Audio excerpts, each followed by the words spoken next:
our European allies to step into the arena and take ownership of conventional security on the continent. ევროპამ კაფიო სიგნალი მიიღო. ახლა საკუთარ უსაფრთხოებაზე თავად უნდა იზრუნოს. ნომერ პირველი მისია ყველასთვის აბსოლუტურად ცხადია. მათ რუსეთის აგრესია როგორმე უნდა შეაჩერონ. ამ ამოცანას ორი ძირითადი კომპონენტი აქვს. უკრაინის მხარდაჭერა და რუსეთის ეკონომიკის წნეხის ქვეშ მოქცევა, რათა პუტინს ომის მანქანის დაფინანსებისთვის რესურსი ამოეწუროს. შტატებისგან გამოსაფხიზლებელ ზარს პირველი შედეგები უკვე მოყვა. დიდი ბრიტანეთის და ევროკავშირის ლიდერები ყოველდღიურად უფრო მეტ საუბრობენ თავდაცვის შესაძლებლობების ზრდაზე. ასევე უკრაინისთვის მეტი შეიარაღების და ფინანსების სასწრაფოდ მობილიზებაზე. რუსეთის უკრაინაში შეჭრიდან 3 წლის თავზე 2 წონიანი დოკუმენტი გამოქვეყნდა, რომლებიც შესაძლოა მოსკოვმა საჯაროდ არც კი შეიმჩნიოს, თუმცა რეალურად პუტინის რეჟიმისთვის მძიმე დარტყმა იქნება. ერთი ევროკავშირის სანქციების მე-16 პაკეტია. მეორე დიდი ბრიტანეთის მიერ დამტკიცებული სანქციების პაკეტი, რომელიც ბოლო 3 წლის განმავლობაში დაწესებულთაგან ყველაზე მოცულობითია. მომდევნო რამდენიმე წუთში სწორედ ამ სანქციების შინაარსსა და სამიზნეებზე მიიღებთ დეტალურ ინფორმაციას. პირველ რიგში ჩავიხედოთ რა წერია ევროკავშირის სანქციების პაკეტში. ის ეხება რუსეთის ეკონომიკის მნიშვნელოვან სექტორებს, როგორებიცაა ენერგეტიკა, ვაჭრობა, ტრანსპორტი, ინფრასტრუქტურა და საფინანსო სექტორი. შემთხვევითი არ არის, რომ ამ ჩამონათვალში პირველ რიგში გვხვდება ენერგეტიკა, პუტინის ეკონომიკის ხერხემალი. ჯერ კიდევ 3 წლის წინ დაწესებული სანქციების მიუხედავად, რუსეთმა მოახერხა ახალ სისტემაზე გადაწყობა. ეგრეთ წოდებული ჩრდილოვანი ფლოტის მეშვეობით ნავთობის ექსპორტისთვის ჩინეთის და ინდოეთის ახალი ბაზრების ათვისება და მილიარდობით დოლარის შემოსავლების მიღება. ამას სწორედ სანქციების გვერდის ავლით ახერხებდა. ამჯერად ახალი სანქციების ერთ-ერთი ამოცანა სწორედ ამ შემოვლითი გზების გადაკეტვაა. ევროკავშირის სანქციების ქვეშ აქცევს დამატებით 74 ნავთობ ტანკერს, რომლითაც ბალტიის თუ შავი ზღვის გავლით რუსულ ნედლ ნავთობს ჩინეთის და ინდოეთის პორტებში ეზიდებოდნენ. შედეგად უშუალოდ ევროკავშირის მიერ ასეთი სანქცირებული ტანკერების რაოდენობა 153-მდე იზრდება. ახალი ზომებია გათვალისწინებული მათთვისაც, ვინც ამ გემების ოპერირებაზეა პასუხისმგებელი. კერძოდ, ექსპორტი ეკრძალება 53 ახალ კომპანიას, რომლებიც რუსეთს სანქციების გვერდის ავლაში ეხმარებოდა. მათგან 34 რუსეთის საზღვრებს მიღმა რეგისტრირებული კომპანიებია. ამ კომპანიების გარდა 48 ფიზიკურ და 35 იურიდიულ პირს, რომლებიც ჩართული იყვნენ საზღვაო ოპერაციებსა და კრიპტოვალუტის უკანონო გაცვლაში. ევროკავშირმა ასევე გადაწყვიტა მთლიანად აკრძალოს წევრი ქვეყნების პორტებში რუსული ნედლი ნავთობის ან ნავთობპროდუქტების დროებითი შენახვა ან განთავსება თავისუფალ ზონებში, რაც აქამდე დაშვებული იყო, თუ ნავთობის ფასი შეესაბამებოდა ზედა ზღვარს $60 ბარელზე და გადადიოდა მესამე ქვეყანაში. პაკეტი ავრცელებს საქონლის, ტექნოლოგიებისა და სერვისების მიწოდების აკრძალვას რუსული ბუნებრივი აირის მოპოვებისთვის. იგივე ვრცელდება რუსეთში ნედლი ნავთობის მოპოვების პროექტებზე, როგორიცაა მაგალითად ვოსტოკის პროექტი. სანქციების პაკეტი აფართოვებს არსებულ პროგრამული უზრუნველყოფის აკრძალვას რუსეთში ნავთობის და გაზის საძიებო პროგრამული უზრუნველყოფის მიმართულებით. სანქციების შემდეგი სამიზნე რუსეთის სავაჭრო სექტორია. ევროკავშირი რუსული ალუმინის იმპორტს სრულად კრძალავს. გარდა გადამუშავებული ალუმინის საქონლის იმპორტისა, რაც უკვე აკრძალული იყო, ახალი პაკეტი ევროკავშირში პირველადი ალუმინის იმპორტის აკრძალვასაც მოიცავს. შეზღუდვები ფართოვდება ორმაგი დანიშნულების პროდუქტების ექსპორტზე. ამ შემთხვევაში საუბარია, რომ რუსეთს შეუმცირდეს წვდომა პროდუქტებზე, რომელსაც შემდეგ ბრძოლის ველზე იყენებს. მაგალითად იგულისხმება ქიმიური იარაღისთვის საჭირო ელემენტები, რომლებსაც რუსეთი ქიმიური იარაღის კონვენციის დარღვევით აწარმოებს. იზღუდება კომპიუტერული და პროგრამული უზრუნველყოფისთვის საჭირო კონკრეტული მოწყობილობების ექსპორტი, რასაც იარაღის წარმოებაში იყენებენ. ჩამონათვალშია მაგალითად ვიდეო თამაშებისთვის განკუთვნილი კონტროლიორები, ეგრეთ წოდებული ჯოისტიკები, რომლებსაც რუსული არმია ბრძოლის ველზე დრონების პილოტირებისთვის იყენებს. გარდა ამისა, დაწესდა დამატებითი საექსპორტო შეზღუდვები სამრეწველო საქონელზე, განსაკუთრებით მინერალების, ქიმიკატების, ფოლადის და მინის მასალის მიმართ. სანქციების შემდეგი პუნქტი საჰაერო და სახმელეთო ტრანსპორტს ეხება.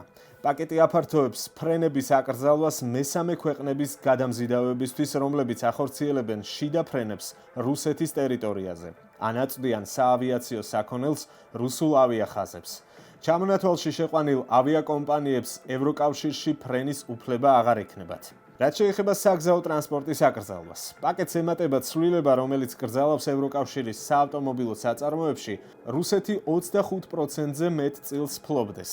შემდეგი სექტორი, რომელსაც ევროკავშირის აკრძალვები შეეხება, არის ინფრასტრუქტურა. სანქციები გულისხმობს ტრანზაქციის სრულ აკრძალვას კონკრეტულ რუსულ ინფრასტრუქტურაზე. ეს მოიცავს მოსკოვის 2 აეროპორტს, ვნუკოვოს და ჟუკოვსკის აეროპორტებს. ასევე 4 რეგიონალურ აეროპორტს, ვოლგის პორტს და მახაჩკალას პორტს კასპიის ზღვაზე.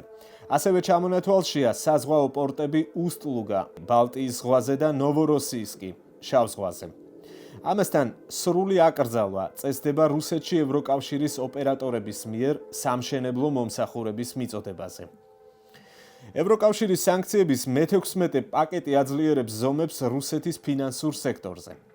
იმის გათვალისწინებით, რომ რუსეთმა თავისი ფინანსური ნაკადების დიდი ნაწილი მცირე ბანკების მეშვეობით გადაიტანა, მოხდება 13 ფინანსური ინსტიტუტის დამატება იმ სუბიექტების სიაში, რომლებსაც ეკრძალება სპეციალიზებული ფინანსური შეტყობინების სერვისის მიწოდება. დამატებით 3 რუსულ ბანკს აეკრძალება ტრანზაქციები. ამის მიზეზად ევროკავშირის სანქციების გვერდისავლით რუსეთის ცენტრალური ბანკის ფინანსური შეტყობინებების სისტემის გამოყენება სახელდება. ასევე ფართოვდება ფინანსური ინსტიტუტების და კრიპტოაქტივების პროვაიდერების სია, რომლებსაც ტრანზაქციები ეკრძალებათ. ჩამონათვალს დაუმატებენ მათ, ვინც მონაწილეობდნენ ჩრდილოვან ფლოტთან დაკავშირებულ ტრანზაქციებში.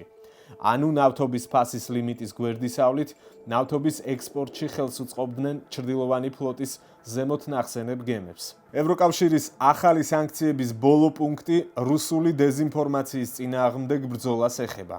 ევროკავშირში შეჩერდება დამატებით 8 მედია საშუალების სამაუწყებლო საქმიანობა, რომელთა როლი აგრესიის მხარდაჭერა და უკრაინის წინააღმდეგ რუსეთის ომის გამართლება იყო. ვერაფერს სიტყვი, ევროკავშირის სანქციების პაკეტი სოლიდურად გამოიყურება. გავიმეორებ, რომ შესაძლოა პუტინის რეჟიმმა ის ჩვეულ სტილში ვითომ არ შეიმჩნიოს, თუმცა რეალურად ეფექტური აღსრულების შემთხვევაში მნიშვნელოვანი დარტყმა იქნება კრემლისთვის.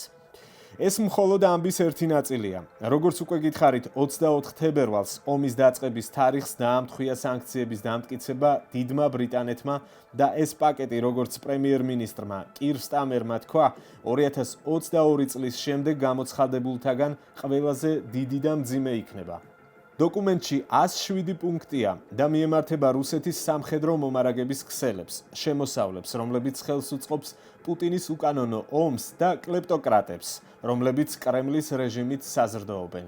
ბრიტანული სანქციები ასევე გამიზნული იქნება რუსეთის სამხედრო მანქანაზე, მესამე ქვეყნებში მყოფ სუბიექტებზე, რომლებიც მხარს უჭერენ მას და მყიფე მიწოდების ქსელებს, რომლებსაც პუტინი ეყრდნობა. უფრო კონკრეტულად, სანქციების სამიზნეები მოიცავს რუსი სამხედროებისთვის დანადგარების, ელექტრონიკის და ორმაგი დანიშნულების საქონლის მწარმოებლებს და მიმწოდებლებს. მათ შორის საუბარია შეიარაღების სისტემებში გამოყენებულ მიკროპროცესორებზე. ოფიციალურ ტექსტში ვკითხულობთ, რომ ასეთი კომპანიები დაფუძნებულია მთელ რიგ მესამე ქვეყნებში, მათ შორის ცენტრალური აზიის ქვეყნებში, თურქეთში, ტაილანდში, ინდოეთსა და ჩინეთში, რომელიც არის კრიტიკული საქონლის უდიდესი მიმწოდებელი რუსეთის სამხედროებისთვის. ბრიტანეთი ასანქცირებს ჩრდილოეთ კორეის თავდაცვის მინისტრ ნო კვანგ ჩოლს, ასევე ჩრდილოეთ კორეის გენერლებს და მაღალი რანგის ოფიციალურ პირებს, რომლებიც მონაწილეობდნენ რუსეთში 11,000-ზე მეტი ჩრდილოეთ კორეელი ჯარისკაცის განლაგებაში, რომლებსაც თავის მხრივ პუტინი საზარბაზნე ხორცად იყენებს.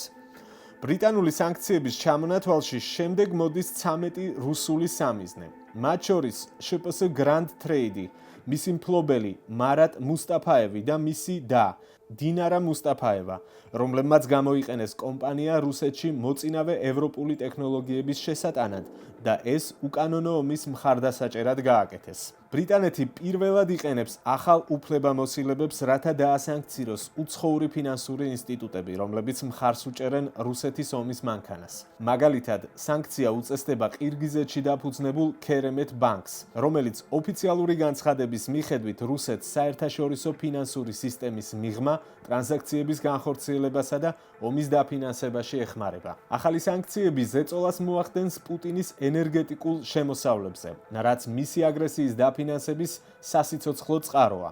აქ იგულისხმება რუსული ნავთობის გადამზიდავი კიდევ 40 ჩრდილოვანი ფლოტის გემი. ბრიტანეთის მთავრობის ინფორმაციით, ამ გემებმა მხოლოდ ბოლო 6 თვის განმავლობაში 5 მილიარდი დოლარის ღირებულების რუსული ნავთობი და ნავთობპროდუქტები გადაზიდეს. ამ 40 ტანკერის დამატებით ბრიტანეთის მიერ სანქცირებული ნავთობტანკერების საერთო რაოდენობა 133-მდე გაიზრდება. და ბოლოს, როგორც დოკუმენტში ვკითხულობთ, ბრიტანეთი ასანქცირებს 14 ახალ კლეპტოკრატს, რომელთაგან ზოგიერთი რუსეთის ეკონომიკის სტრატეგიულ სექტორებს ხელმძღვანელობს. მათ შორისაა რომან ტროცენკო, რუსეთის ერთ-ერთი უმდიდრესი ადამიანი. მისი ქონება ბრიტანეთის ოფიციალური წყაროს მიხედვით 2,2 მილიარდ ფუნტს შეადგენს. დიდი ბრიტანეთის და ევროკავშირის მიერ დაწესებულ სანქციების პაკეტებს შორის ბევრი თანხვედრაა. მათ შორის აღსანიშნავია აქცენტი ენერგოსექტორზე და რუსული ნავთობის გასაღებისთვის შექმნილ ჩრდილოვან ფლოტზე.